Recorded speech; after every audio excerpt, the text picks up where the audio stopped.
We are live right now. Live. Can you believe that?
Welcome to another edition of the Willie Bragg Show. I'm your host, Willie Bragg. Before we get started, I just want to remind you to go hit that like button, hit the subscribe to this channel, hit the notification bell here on YouTube. Do the same on Twitch. Go ahead and follow me on Twitter and follow me on Facebook. And so you can keep up to date with what's going on. And you're doing your part to help independent media when doing so. Well, let's get started on a hot subject at the moment: the Doomsday Clock. It's been around since 1947, and each year they actually give us the timeline of how long it is before the jig is up. And that it pretty much gives you tells you where humanity is about ready to go bye-bye. So I'm going to talk about that, but I think it's kind of important to play just an example how dire this issue is, because it really is important, and I sometimes I think that people don't understand the seriousness of this issue. So what I shall do is I'm going to illustrate it here real quick to this video. I'm going to comment some more. So just give me a moment here and we'll get started.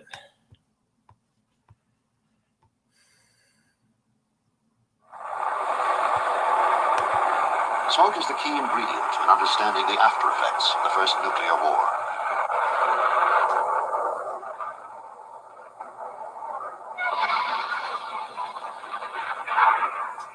After the blast, the shockwave smashes what remains.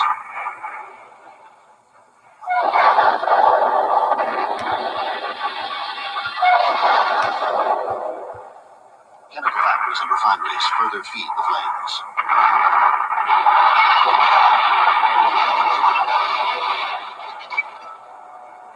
Huge firestorms whip up great winds and send enormous clouds of smoke miles into the atmosphere. There are enough strategic nuclear weapons in the world to ignite every major city in the northern hemisphere. Produce enough smoke to blanket most of the land. From high above the North Pole, the first nuclear exchange looks like an eerie display of fireworks. Its combined force is 400,000 times greater than the Hiroshima bomb. In the days and weeks that follow, clouds of soot enshroud the Earth. Temperatures plummet. The planet is gripped in a nuclear winter. As these smoke clouds move out and prevent sunlight from reaching the surface, temperatures will rapidly begin to drop. We already know from our everyday experience that at nighttime, when there's no sunlight, it gets cold. And it would only take a few days for the loss of sunlight at the surface to drop temperatures in the continents to sub-freezing temperatures. The nuclear exchange has claimed several hundred million victims. Darkness descends at noon, and day becomes eerie twilight. Those who do survive face extreme cold. Crops and livestock are wiped out. and places that were warm just a few days before are covered in snow and ice. Yes. Do we really want to experience that, people? Do we really want to experience that? And because it seems like people are not really it seems like with this imminent situation that keeps going on, almost pretty soon a year, when almost a year into, I think February 24th is when it started last year. We're going almost a year into this conflict in the Ukraine, and what happens? People having kind of a cavalier attitude about this, and it is really disconcerting. Well, let me go ahead and read this article here. That's let me just get that article here. It's a press release from yesterday about the Doomsday Clock, and there we go. Okay, there we are at. Okay, I'll get started here, and it's from the Bulletin of the Atomic Scientists, and it's about what this Doomsday Clock: nuclear risk, climate change, disruptive technologies, biosecurity, that sort of thing. And we'll press release: Doomsday Clock set at 90 seconds to midnight, January 24th, 2023. And that's by Gail Spinazzi. Unprecedented danger. Russia-Ukraine war pushes iconic Doomsday Clock closest to midnight ever in its history. Bulletin of the Atomic Scientists also cite bio threats, nuclear proliferation, climate crisis, state-sponsored disinformation, and disruptive technology. It isn't just, nuclear fireworks anymore, folks. Washington, D.C., January 24th, 2023. The Doomsday Clock was set at 90 seconds to midnight, due largely, not exclusively, to Russia invasion of Ukraine and the increased risk of nuclear escalation. The new clock time was also influenced by continuing threats posed by climate crisis and the breakdown of global norms and institutions needed to migrate risks associated with advancing technologies and biological threats such as COVID-19. And what I have to say about that is that I don't think we're out of the woods with COVID-19. This is me saying this, not the article, where we certainly are not out of the woods with COVID-19, but I do think that there is a semblance of normality in right now. I mean, thankfully, we're not wearing masks anymore like we used to, and most people are taking some kind of common sense precautions, although there is complacency, and there's a lot of denialism and conspiracy theories and culture war mongering, especially here in the United States, that doesn't need to be happening. And nobody wants to have a rational discussion. That's always a big issue too.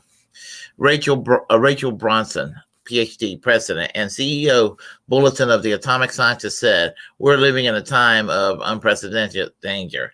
The Doomsday Clock time reflects the reality. 90 seconds to midnight is the closest the clock has ever been set to midnight, and its decisions our experts do not take lightly. The U.S. government, its NATO allies, and Ukraine have multitude of channels for dialogue. We urge leaders to explore all of them to their fullest ability to turn back the clock." Well, negotiation, de-escalation, especially in that region, would be nice for a starter. And we're talking about on both sides. The Doomsday Clock time is set by the Bulletin of Atomic Scientists, Science and Security Board, with the support of the Bulletin Board of sponsors, which includes 10 Nobel laureates. Previously, the Doomsday Clock has been set at 100 seconds to midnight since 2020. And I remember discussing that last year, just a few short months ago. Actually, I think it was like in the late summer I was discussing that. The Doomsday Clock statement explains that the war on that Russia's war on Ukraine has raised profound questions about how states interact, eroding norms of international conduct that underpin successful responses to a variety of global risks. At the worst of all, Russia thinly veiled threats to use nuclear weapons remind the world that escalation of the conflict by accident, intention, or miscalculation is a terrible risk. Well, I'm not saying that they're saints, but NATO's not helping either. Zelensky is not helping the situation either. The possibility that the conflict could spin out of anyone's control remains high. Russia has also brought its war to Chernobyl and Zaporizhzhia, sorry, don't understand Russian, nuclear reactor sites, violating the international protocols and risking widespread release of radioactive materials.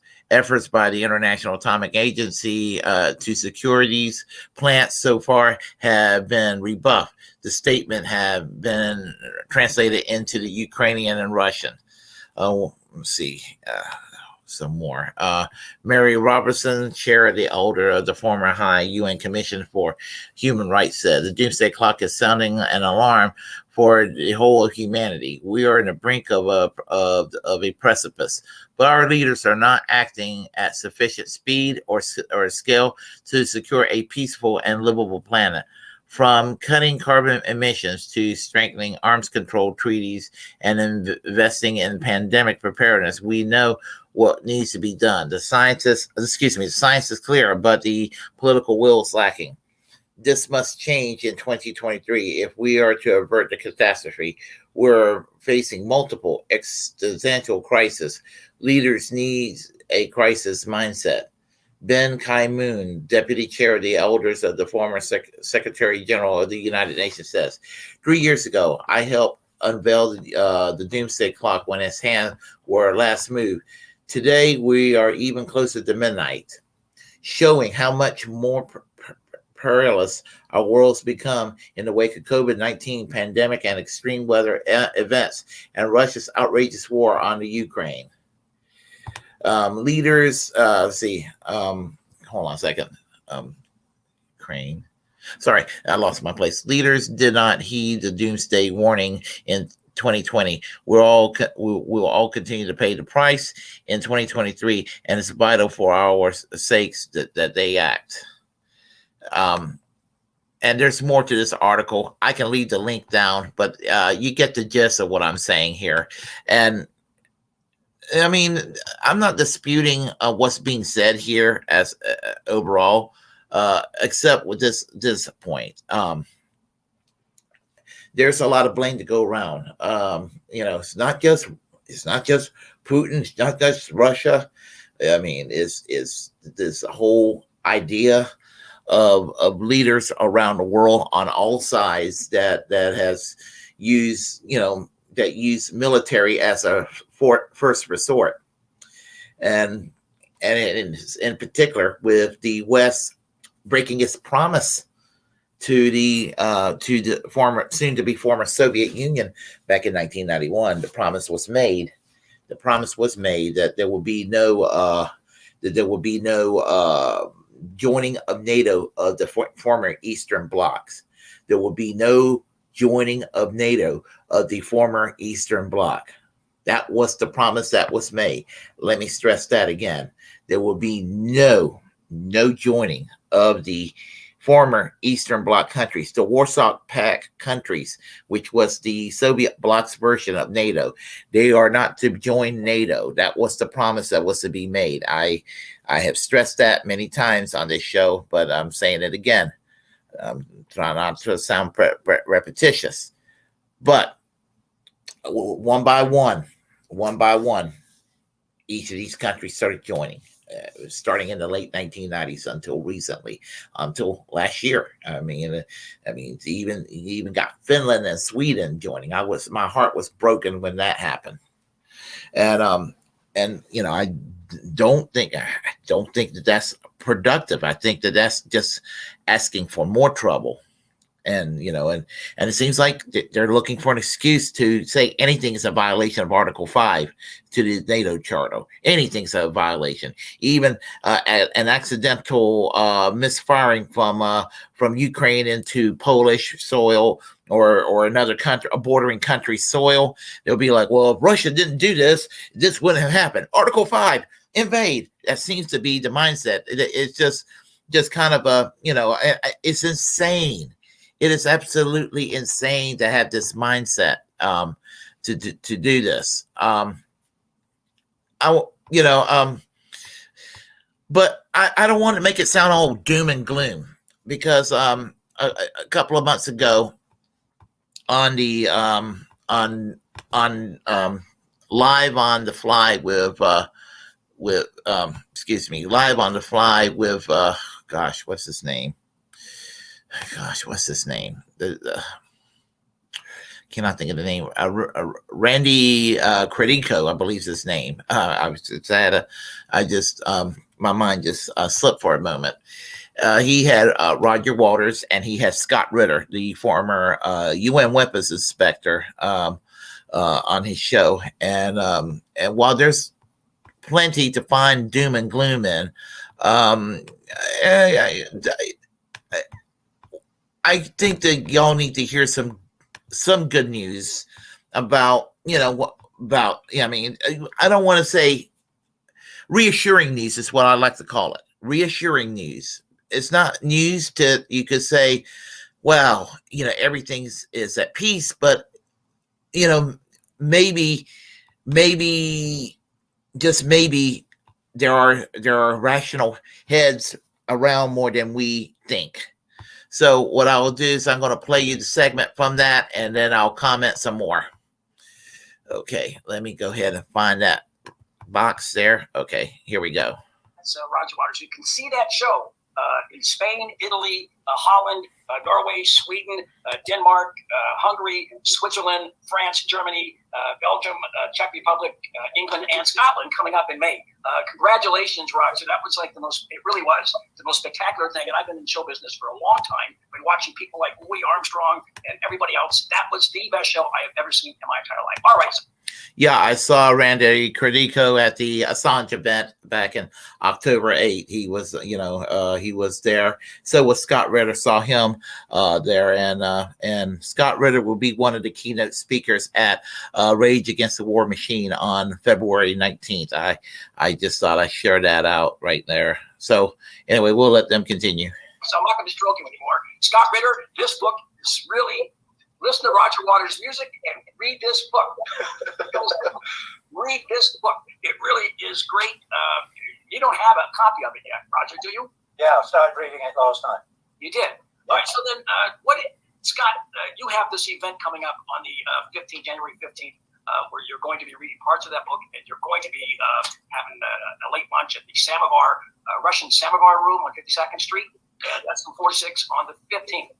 Let me ask you first, Robbie. I mean, we talked about the Scorpion King the last time, which gives you a whole history of how this arms race began. And this one's really about some hope, where we actually had a shot at cooling down this arms race. Is that the reason why you wrote this book? I wrote the book because it's an important story. I mean, I tried to write this book a long time ago. We're coming up on the 35th anniversary. So I'm not quite as senior as the both of you. I'm getting there. The 35th anniversary of the treaty being signed, 1988. And it was a story that needed to be told, I believe, early on, because it was so important and nobody knew anything about this. Nobody knew about what we had accomplished, why we had accomplished it. It was a story that got forgotten because the Soviet Union went away. People stopped treating Russia with respect. We treated them like a defeated enemy. We forgot the importance of getting rid of nuclear weapons. America re-embraced nuclear weapons. I talk about that in Scorpion King, our addiction to nuclear weapons. And it just disappeared over time. It was also a difficult story to tell because I wasn't permitted to tell it. It turns out the treaty prevents former inspectors from saying anything about what they learned in the inspection. So it wasn't until Donald Trump withdrew from the treaty in 2019 and then Russia followed suit that I was legally allowed to write the story. And as soon as that happened, I said, I got to do this. And it just so happened that the book came out at this point in time where relations between our two countries is absolute, the worst most people alive have seen. I will say this. I was alive in the 80s. I know you guys were. Hey, Roger, I just want to say about this. The Final Cut was one of the defining albums of my '80s experience. I listened to it all the time, and I took it to heart. But the Well, I was a very young buck back in the 1980s, and I remember the treaty that was signed between Reagan and Gorbachev, and it was still the Cold War, but it was the beginning of the Cold War ending, and it was an optimistic time. And I from my personal experience, I went through years. I went through. I went through from the late '80s until roughly last year, and even after 9/11, I mean, I didn't think that there was going to be a nuclear war. You just have to worry about some sporadic acts of violence or whatever. There was always that kind of concern, whenever it did happen. But now I'm having old memories that I almost forgotten about. So sometimes I go through some anxiety thinking about what if it happens. But I will let Scott Ritter continue, because what he has to say is important here. The fact is, in the '80s, things were horrible. We nearly went to nuclear war several times with the Russians, with the Soviets. We were facing off hundreds of thousands of troops on each side of the East German, West German border. We were ready to go at it. We called them the evil empire. They called us enemy number one. And yet, they were able to take people like me, a Marine who spent his entire career learning to kill Russians, send them over to the Soviet Union to work outside of a ballistic missile factory that produced missiles that were designed to hit American cities. We, with a morbid sense of humor that most American military people have, we named the first 3 missiles coming out of the factory during our time: Pittsburgh, Des Moines, and Chicago. And afterwards, we were told not to name missiles anymore because the people in Washington, D.C. didn't find it funny. But the fact of the matter is, we were in the Soviet Union working with the Soviets. We successfully implemented a treaty that got rid of an entire category of nuclear weapons that threatened the world with global annihilation. And we did so in a cooperative fashion with the Soviets, with the Russians. They weren't the epitome of evil. We weren't the epitome of evil to them. We were humans working together in the cause of advancing humanity so that generations after us wouldn't have to fear the world ending that quick, the nuclear annihilation. So I wrote the story to try and tell the history. But what's happened is I've written something that is a template for the future. When people say, how do we get out of this mess? How do we find this off-ramp? I say, read the damn book. Read the darn book. I apologize for that language. Sometimes I swear. Read the book. And, it shows that it can be done. There is a way for us to work together. And if you think things are bad now, trust me, it was worse in the 80s. It really was. Roger, your thoughts about what you read so far in that book? And he is right. I mean, and even though I still will agree with the notion that we're 90 seconds before midnight due to combined factors. We've been pretty darn close to World War III. And give you an example of my mother's personal experience. My mother lived right there by Roosevelt Rose Naval Base in Puerto Rico, in a little small town. And she remembers how everything was going nuts around that area during the Cuban Missile Crisis.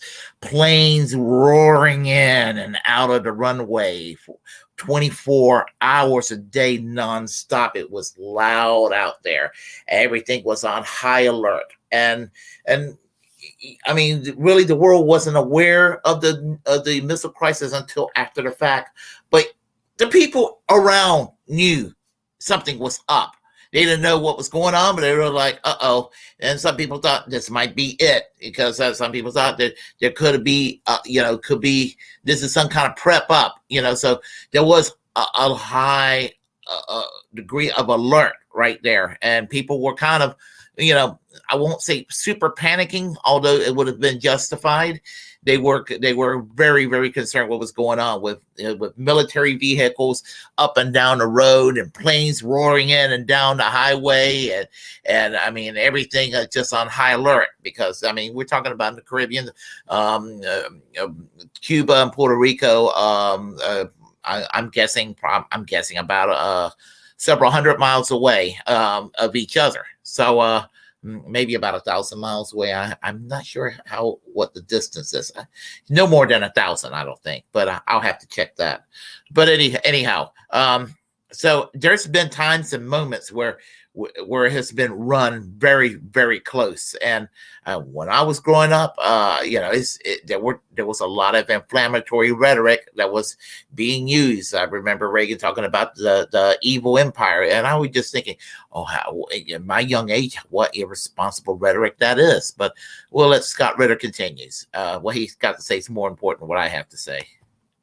Well, just to prove to you that I actually did read some of it yesterday, because I opened the package and there it was. I was very pleased to see it.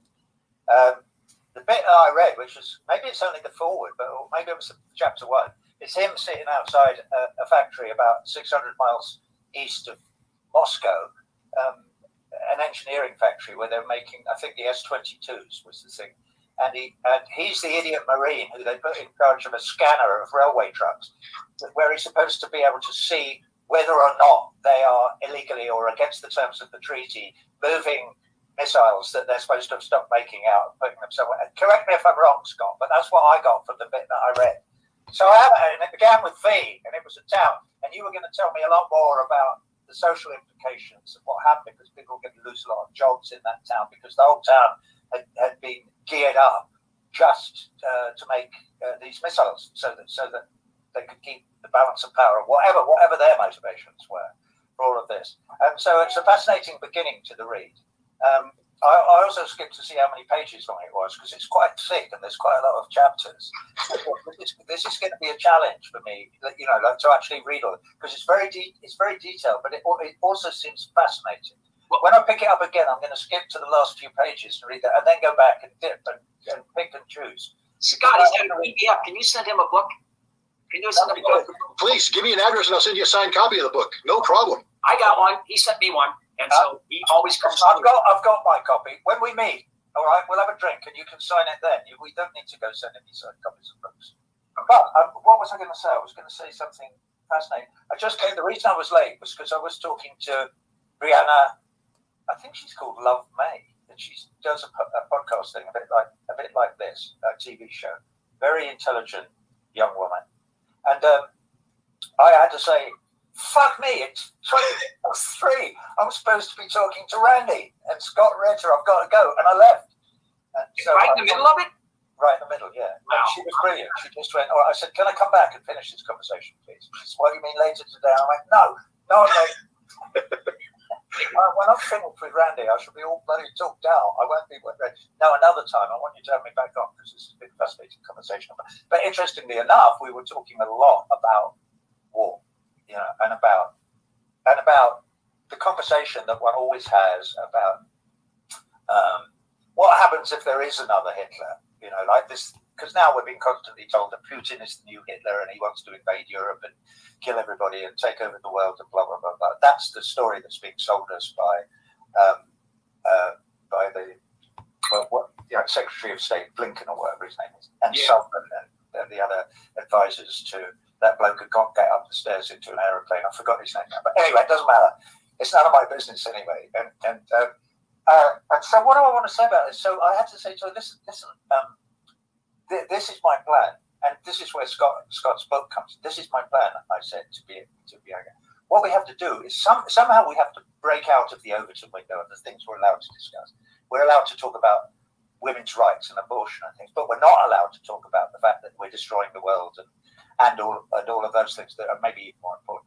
Yes, I would say, forget about the new Hitler. It doesn't matter. What we have to do is focus on the idea that we don't get involved in another war for 100 years, because we need now to focus on the fact that we're destroying the planet. And part of the way we're destroying the planet is because we're allowing our attention to be focused on Russia and China and the Ukraine and Libya and Syria and Iran and Iraq and all of these places, i.e. on having wars with people. And we're being diverted from the reasons why we're having these wars with people. I have my theories as to why we're having wars with people.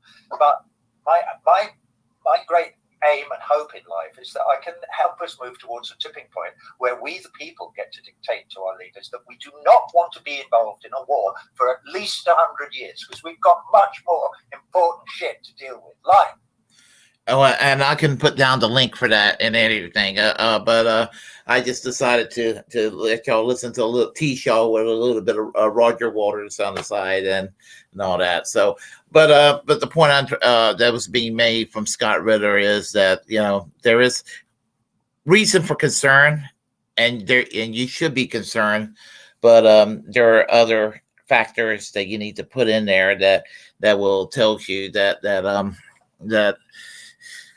maybe there are people behind the scenes really trying to prevent a war. I don't know. I don't know. I try to be optimistic sometimes too, believe it or not. So let's see here. We'll play just because just a point I have to make.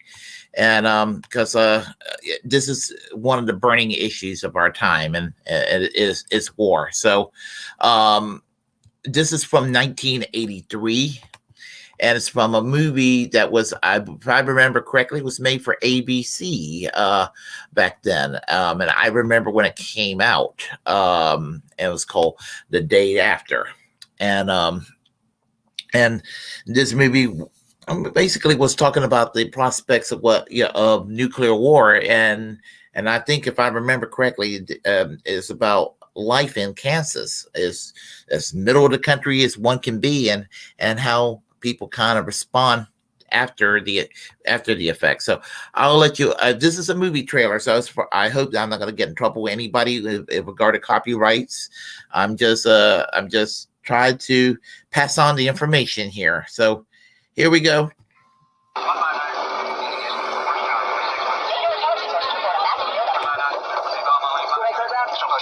President is presently in direct communication. Current world health situation, and you might pay particular note to the nuclear submarines off the east and west coast. Having already captured NATO advanced position. Hey, did you guys hear anything about an alert? I really don't think he decided he wants to be the first to use a nuclear device. It's not a question of who, but where. East Germany sealed off the borders to West Berlin. Closed the four principal West German access roads. Not that case. I don't believe so. Well, massive attack against the U.S. at this time. ICBMs. Over 300 missiles inbound.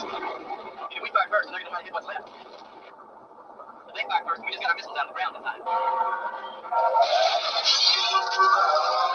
This is not an exercise.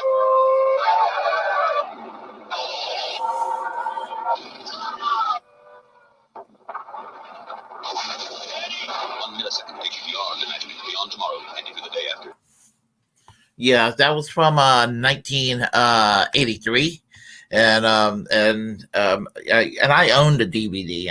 I saw it on sale at a car cutout bin, and I was just like, I'm going to buy this, and I did, and I watch it from time to time. It's just something that I just think that people need to be aware of, as far as regarding the prospect of what could happen. So anyway, it's a little on the late side. I just decided to start streaming. So, and I wanted to discuss this when I found out about the Doomsday Clock. So, food for thought, folks. Watch out for, just let's not fall for the song and dance about this war with Russia. This is nothing like a World War II situation. Putin is not a good man, but he's not Hitler. If you're pro-Russian, Biden is not a good man, but he's not Hitler either. Nobody's Hitler here. But if this continues, this it gets worse, and they don't de-escalate this, I mean, the outcome could be much worse in terms of deaths that this could cause. So all this needs to cease and desist. So anyhow, so anyway, yeah, right here on the chat line, up on the chat line here, it was just before I actually got online. So somehow I missed this. I hope you're doing okay. Yeah, I was just a little drowsy considering the time. That's what it was, more than anything else. I was about ready to go online. So that's what happened. Oh yes, good job as usual, man. Oh yes, thank you, Skywarp.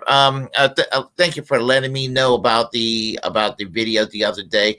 I've been having some issues with audio lately, and it's a long story, but you know, I've had this is the second time there was a streaming done with some audio issues, and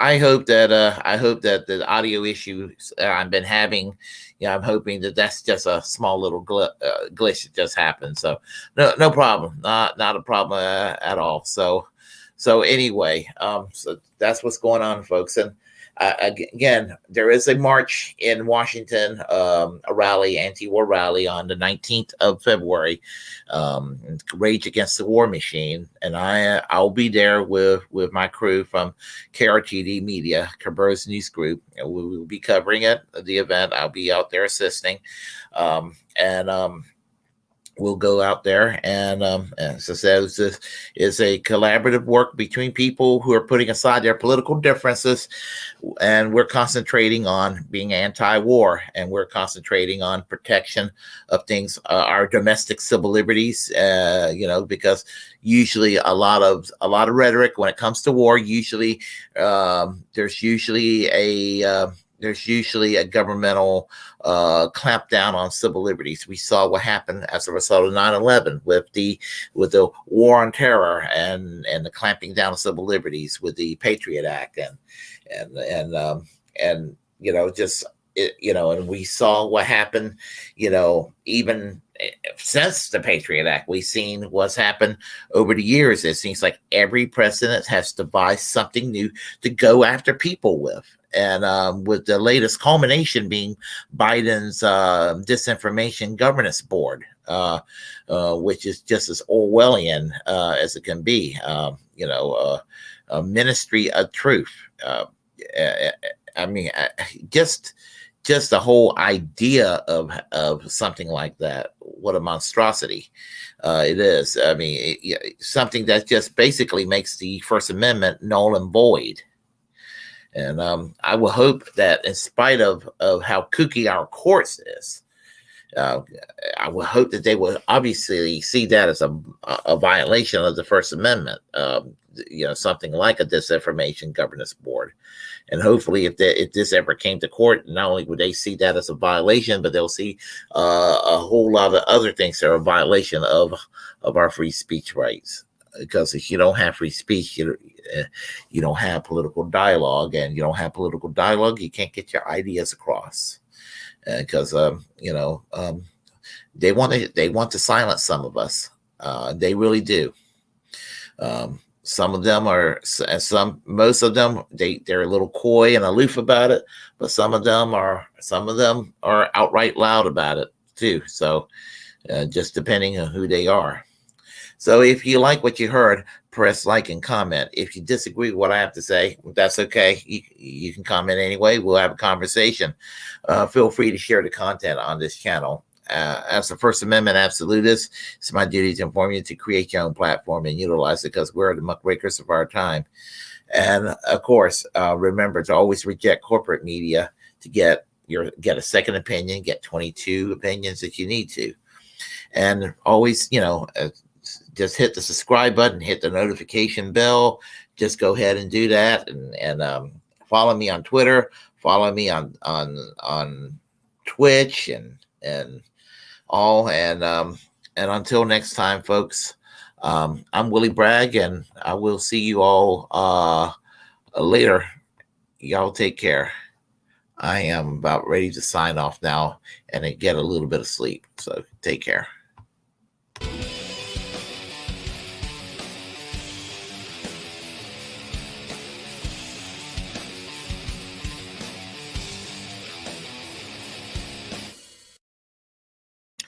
Good night, folks.